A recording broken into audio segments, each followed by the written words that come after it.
Hello, welcome back to the Rich Woman Rising podcast. I'm your host, Eloise Tompkins, and I'm a money mindset coach and psychologist. And I am obsessed with helping women reprogram their relationship with money so that instead of hustling harder and having 80-hour work weeks or having nightmares that you're going to lose all of the money that you've worked so hard for, I help you reprogram that relationship with money so that instead of fearing it, you feel calm, confident, and secure around money. Because, I mean, why wouldn't you want that? Rather than being like, oh my gosh, the amount of women that will tell me how much money consumes their thoughts all the time, like that's not okay. That's not a healthy relationship with money, and it doesn't have to be that way. So that is my passion. That is something I really, really love, and I love bringing the psychology to money as well.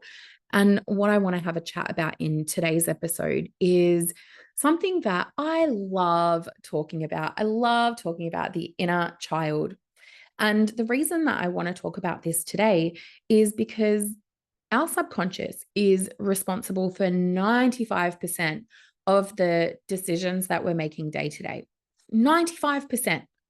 That means that only 5% of the decisions that you're making in your life are conscious. And if that doesn't sound like a lot, it's not, because our brains like doing things on autopilot. So I want to talk to you about ways that you might be able to identify whether or not you are in the driver's seat, adult you, or whether maybe your inner child might be in the driver's seat. But before I dive into that, I want to have a little bit of a chat about, well, what is your inner child? Now, I'm not going to go deep into that. Maybe I'll do that in another episode, but I'm certainly not going to go deep into that today. But essentially, our inner child is the part of ourselves that has been present since conception. I was going to say birth, but really since conception as we're developing. And our inner child is picking up all of the messages in our external environment. Because remember, like when we're born, we start off essentially as a bit of a blank slate. Well, actually, that's not true, because we have maybe like a computer program. That's a better way, or a computer. When you purchase a computer, you have, I guess, your basic programs on there so that you can turn the computer on, you can get some things set up.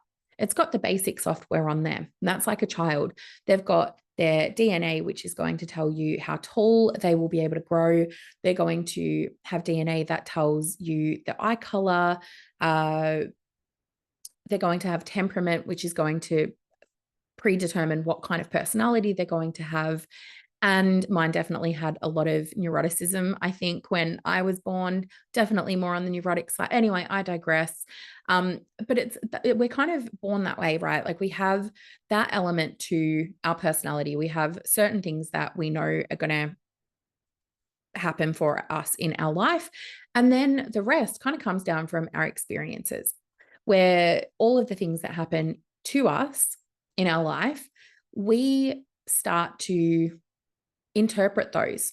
But because it's operating from our emotional brain or our subconscious, we haven't yet developed the part of our brain that is able to really think critically, to be able to interpret information and data from a logical perspective rationally. That doesn't start happening until the age of 7. So between the ages of 0 to 7, we are really operating from this really emotional brain. And then when our rational brain starts to develop at the age of 7, that's actually developing for like 20 years. So we are very much operating in a very childlike state for quite a number of years. And those are so much of our early experiences. And we're trying to make sense of the world around us. And all of the things that are happening to us start to get internalized. And what I mean by that is that then becomes our belief system. It becomes our value system. It becomes the way we view ourselves. It becomes the way that we view other people. It becomes the way that we view the world around us. And if we have had experiences around money as a child where we might have seen our parents go from having a really successful business to then losing it all, then our child self might experience that in a way that felt threatening and unsafe, because we went from being able to have whatever our heart desired to our parents saying, oh no, now we have to budget. And then we start to learn messages about money that you're never going to consistently have money because you're going to lose it all. Or if you grew up in a household, maybe on the opposite end of the spectrum where you didn't have money and it was hard to pay bills each week and you never knew whether or not the power would be on because there was a potential that the bills wouldn't get paid and the power would get cut off, then there's this real sense that you start to develop around money that it's scarce and you might not have a lot of it. There's not a lot of it out there. Or in my case, I would see my dad working constantly. Like he would work all the time. He would work Christmas, my birthday, holidays, overtime, all the time. He would be working. So one of the things that I learned as a child is that in order to make money, you have to work really, really hard. And so having a business where I can work less hours and make more money felt really strange and unfamiliar and had to do a lot of work around my own inner child and the subconscious blocks that she picked up because all of those messages came through when I was young. And again, we're not consciously aware of them because they operate in our unconscious awareness. We might be able to pinpoint some of those experiences and go, oh, yeah, okay, well, I can see that my dad worked a lot and that's probably why I picked this up. But we don't go around every day just thinking about our relationship with money. We tend to live on autopilot. And it's only when we kind of start to slow ourselves down, slow our thinking down, and really take a moment to reflect on where some of these patterns in our current life have come from, that we can look back and go, oh, okay, now I'm starting to understand how this relationship developed. And what I want to talk about here is how that inner child might be the one who is actually sitting in the driver's seat at times.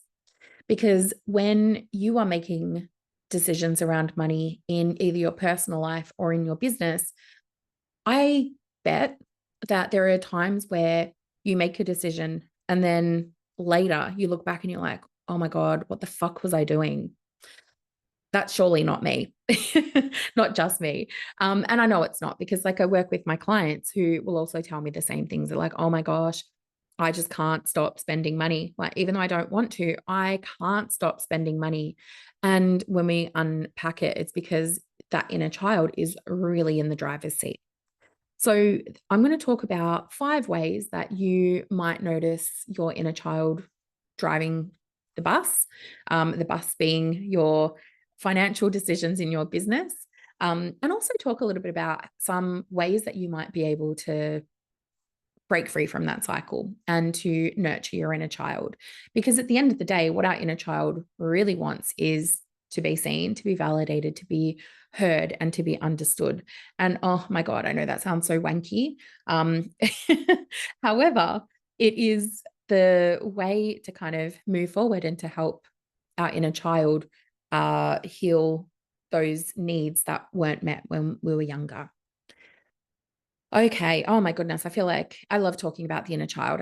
It's so powerful to do this work. And it's one of the things, particularly in the Millionaire Mindset Academy, that we really get to do a lot of is really nurture and heal that inner child, because there is so much power and wisdom that she gives us. And when we really tune into her and we get to understand her and we get to know her, my goodness, she is just amazing. And when we can kind of befriend her, then we really get to make some different conscious decisions. Okay, so I could digress, but hang on, let me rein myself back in and go back to the 5 common things that I see playing out in women's businesses. So I think the first one is something that is really key, which is the avoidance, avoiding financial responsibilities. And so that is something like that is a really clear sign that your inner child is influencing your financial decisions.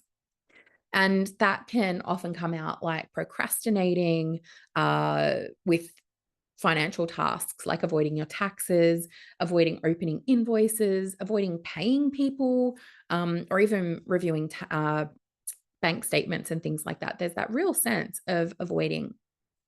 And a lot of my clients will have this avoidance in some way, shape, or form. And the reason that that happens is because there's a sense of anxiety. And if we are feeling anxious about something, then our go to response is to avoid because we think that avoiding will make us feel better. Fun fact, it doesn't. It actually makes us feel worse, and it actually makes the anxiety last longer. And the way to target that is by not avoiding, which I know sounds easier said than done. And I'm not saying that flippantly because I know that it's easier said than done. But in a nutshell, that is the way that you heal that part of avoidance. We don't avoid it, we tackle it. And the way that we can do that is by practicing some self-compassion in the sense of, like, what does your inner child need? Why is your inner child avoiding financial tasks? What is it that she's scared of? Why is your inner child so scared at looking at a bank statement? And what does she need to hear in that moment? Maybe she needs to hear that she's not dumb, because a lot of my clients think that they're dumb with money. And so they just avoid looking at their finances. But you're not dumb. You've got like a really successful business. You are not dumb. Let me just be clear. You are not dumb. However, your inner child might be feeling that way. And that's where that validation and that sense of, okay, well, how can I nurture my inner child to give her what she needs so that I'm able to, as an adult, make an adult decision consciously about my finances. And sometimes that means that your inner child might need some smaller tasks to get things done rather than diving into the deep end and not knowing how to swim. So, for example, rather than going through your bank accounts and looking at all of the numbers super closely, it might be, okay, well, inner child, can you tolerate like sitting down at the computer and opening the email for starters and just opening it? That might be step one. Finding ways to kind of allow your inner child to take these steps in a way that feels safe and knows that you, as the adult, have her back. The second thing that often indicates that your inner child is driving your financial decisions is impulsive spending. Oh, this one was definitely me. And one of the reasons that I did this is because of my own childhood experiences with money, where money was a form of affection and love. And dad would give me money and I would be like, oh, this is really cool. And then he'd tell me that I'm not good with money. And so I developed this sense of thinking I'm not good with money. There was no evidence to back that up. It was just those beliefs that I'd internalized from things that he'd said. And so I would just spend money willy-nilly because it felt really good. And then I'd call up dad and be like, hey, I've run out of money. Can I have some more? Because it was his way of showing love. And you might have a different experience of that impulsive spending. That was just how it played out for me. You might find that when your inner child is in control, you might spend money as a way to soothe your emotions. So a lot of times women will tell me, like, I spend money because it makes me feel good. And they'll buy something that they don't particularly want, they can't particularly afford. The amount of women that have told me that they've gone out and bought a luxury car, even though the repayments are more than what they can afford, is huge. Like, that's something that's very common. And part of that also comes down to wanting things to make us feel good. And what that then does, though, is it leaves us actually feeling worse because we can't actually enjoy the thing that we've bought because we then feel guilty. So, and I've done this too. The amount of shoes and handbags that I in the past bought, my friends would laugh at me because they'd be like, Ellie, have you bought a handbag recently? Every time we caught up, there'd be this running joke as to whether I'd bought a new handbag. And most of the time it was yes. And it wasn't that long of a gap that I had seen my friends. So bags was definitely my impulsive spending because it felt good. It felt great to get something in the mail. It felt fun buying something pretty, but then they'd go in the cupboard and I wouldn't use them because I didn't need it. I had thousands of handbags. Okay, maybe that's an exaggeration, but I did have a lot.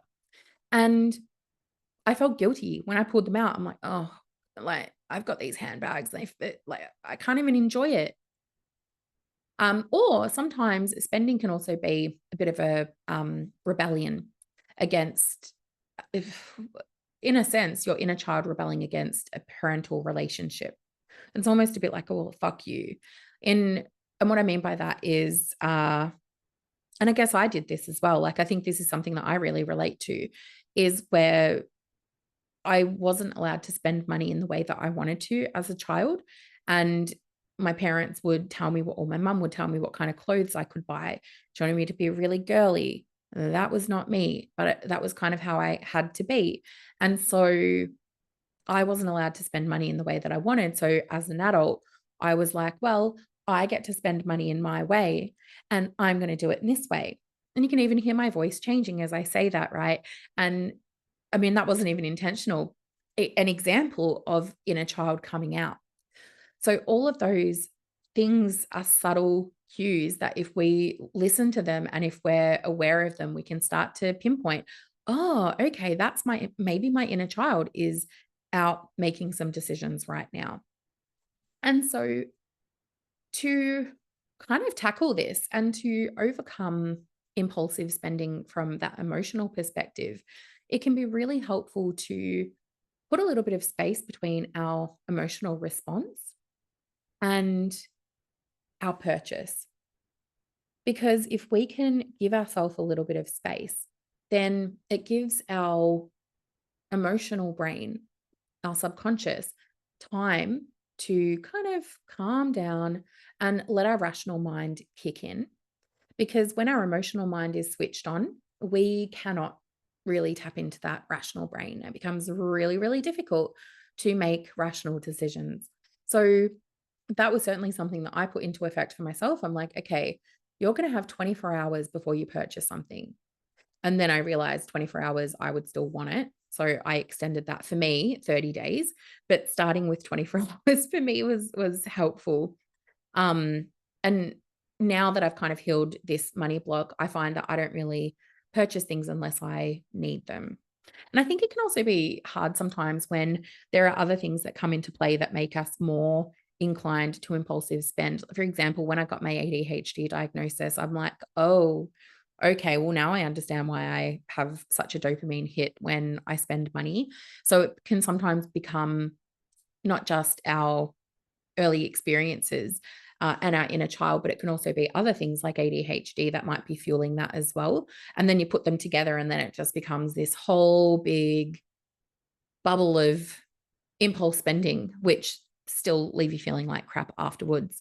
And I think when we can start to understand again what it is that our inner child is telling us, ADHD or otherwise, because I think it does come down to understanding our emotions as well, understanding the driver there. So, for example, ADHD, it's like, okay, well, you are more inclined to want that dopamine hit.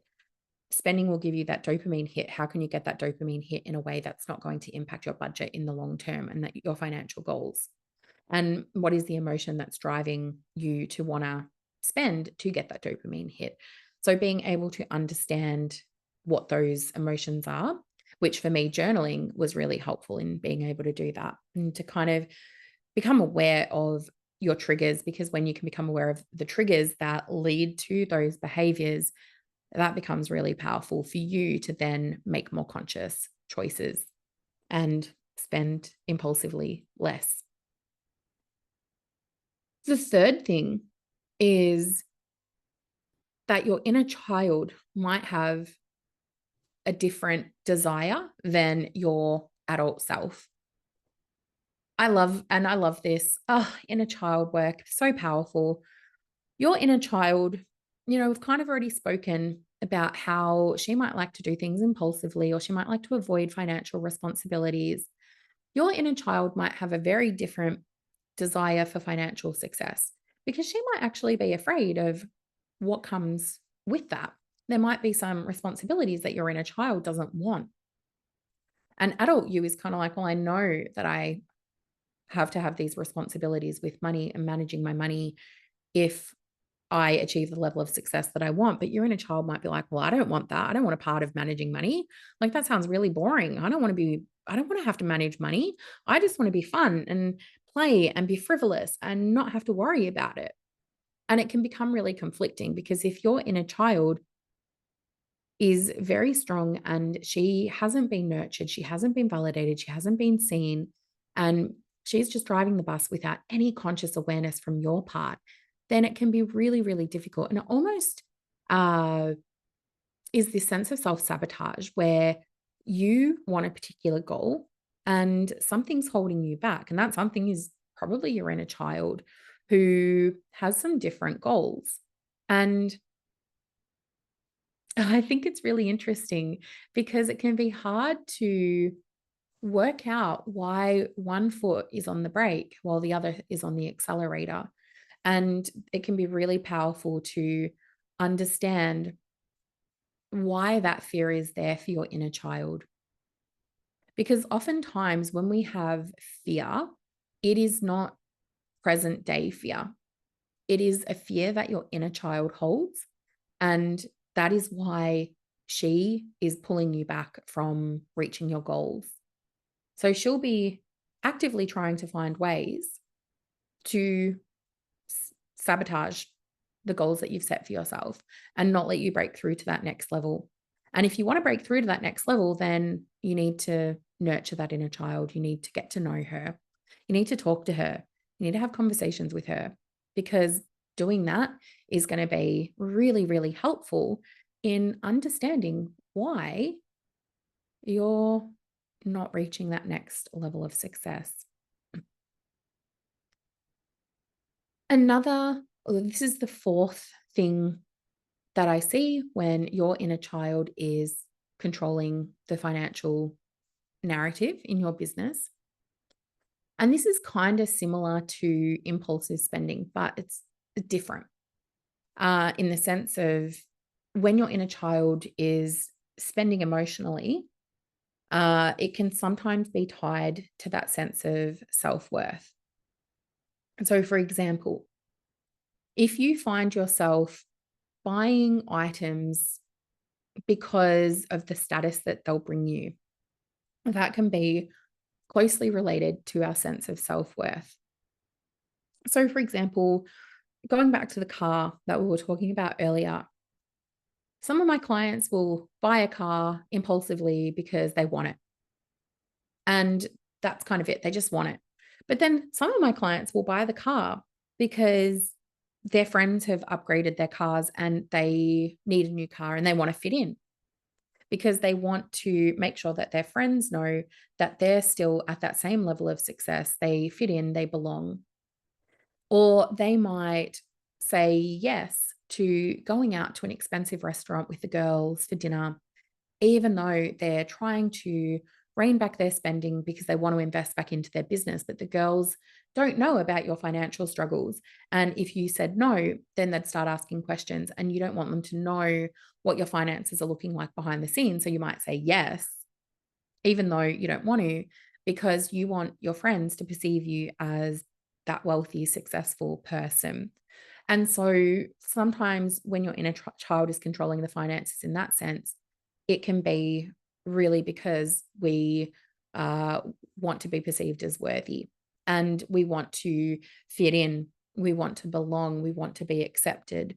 And sometimes it also is we want to maintain our perception or our outward perception of being successful and wealthy. And it can be hard sometimes to say no and follow through on what our own goals and values are if our inner child is feeling insecure and if our inner child is feeling particularly vulnerable. And how to kind of shift that is to really separate your self-worth from financial status, which again is easier said than done. And again, that's why I built the Millionaire Mindset Academy, because I really want to help people feel good about the money that they're making. I want you to make money. Don't get me wrong. I absolutely want you to make money. However, what I don't want is for your money to be tied up in your sense of self-worth. Because when it starts getting tied up in your self-worth, no matter how much money you have, your inner child is never going to be satisfied because money is not fulfilling the need that your inner child has. Because ultimately, your inner child has a need that's not being met. You're trying to meet that need with money. But in this case, your inner child might need to feel like she belongs. She might need to feel connected. She might need to feel loved.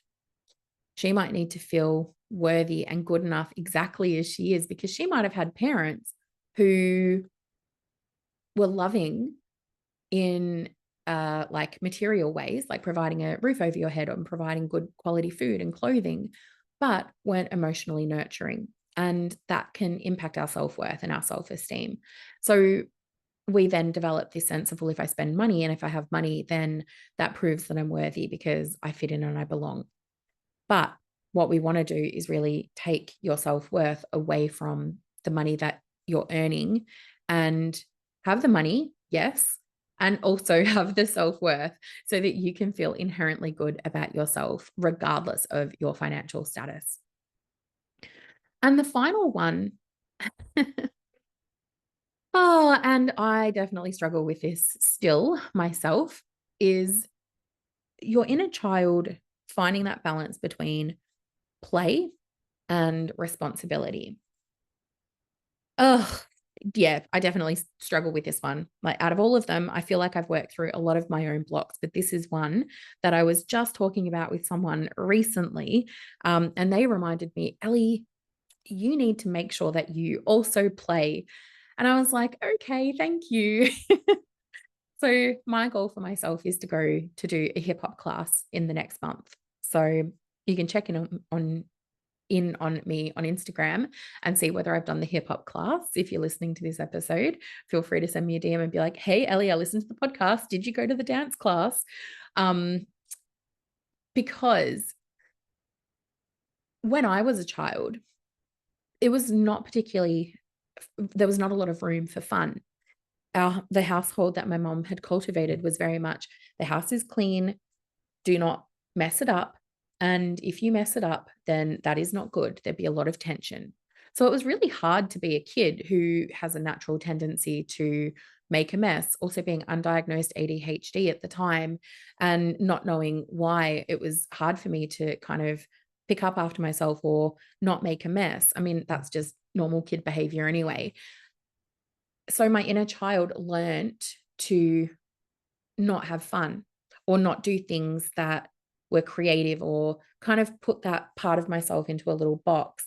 And that can be really difficult as an adult, where it's even more so stamped out of us. You know, it's like work hard, hustle, make money. You want to do something fun and go do a pottery class? Okay, well, that's great as a once off, but what do you mean you're going back and doing that again? It can become like people don't like us to have fun. However, fun is actually really important. Being creative and being able to connect with our inner child and do things that we find fun is really powerful to be able to help us nurture and heal her so that we can then actually enjoy the fruits of our labor, right? Because think about it, you are not just making money for the sake of making money, are you? Like, why are you making money? That's actually a question I want you to think about. Why are you making money? Because if you're making money just for the sake of having money in your bank account, no. I didn't even have words for that. However, if you're making money and you're like, okay, well, I'm going to use it when I retire, what about the time between now and retirement?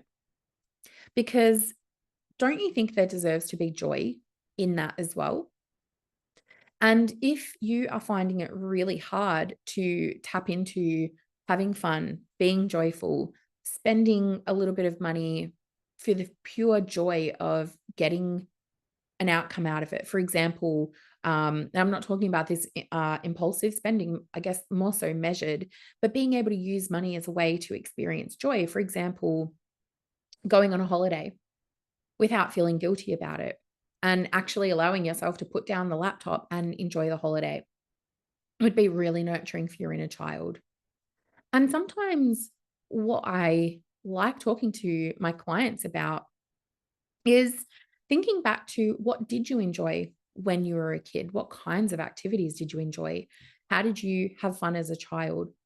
And look, that might be finger painting. And look, actually, there's nothing wrong with finger painting as an adult. You could do that again now. Or you might want to pick up a paintbrush and start painting. That being said, I think it's important to understand your inner child, what she finds fun, and how to integrate that into the here and now so that you're not just satisfying your adult need for financial security whilst ignoring your inner child's desire for fun, play, joy, happiness, excitement. So, those are the 5 key ways. So, I'll just quickly recap. The first way that your inner child might be running the show is that avoidance of financial responsibility. The second way is really about spending impulsively as a way to manage your emotions. The third one is your inner child's conflicting desire for not wanting to be responsible with money, whilst your adult self wants to have that financial goal. And the fourth one is where emotional spending can be tied to that sense of self worth. And the final one is really about finding joy and balancing responsibility and financial security with joy, fun, and play. So, I hope that this episode has helped you understand a little bit more about what it means to have an inner child, what it means, or how to understand what your inner child might be doing in your business so that you can start to understand some of those patterns of behavior and how they play out. And if you do start to notice them, I invite you to get curious. Okay, I'm noticing these patterns. I don't want you to judge them. Your inner child's had enough judgment over the course of her life. Let's ditch the judgment and let's start by trying to understand her needs, understand why she is behaving in the way that she is behaving, and start to bring a bit more consciousness to the things that your inner child is doing. Because once we're starting to develop that, then we really start to unpack and shift some of those behaviors that we might be wanting to change, which is all things that we explore in the Millionaire Mindset Academy. So if you're listening along to this episode and you're like, what is the Millionaire Mindset Academy? I'll pop some info in the show notes for you. And that way you can take a bit of a look and see exactly how you might be able to start healing your relationship with money and getting to know and nurture your inner child. So I'll pop some details for you in the show notes. Alrighty, that's all from me today. I will see you again next week. Take care and I will chat with you soon.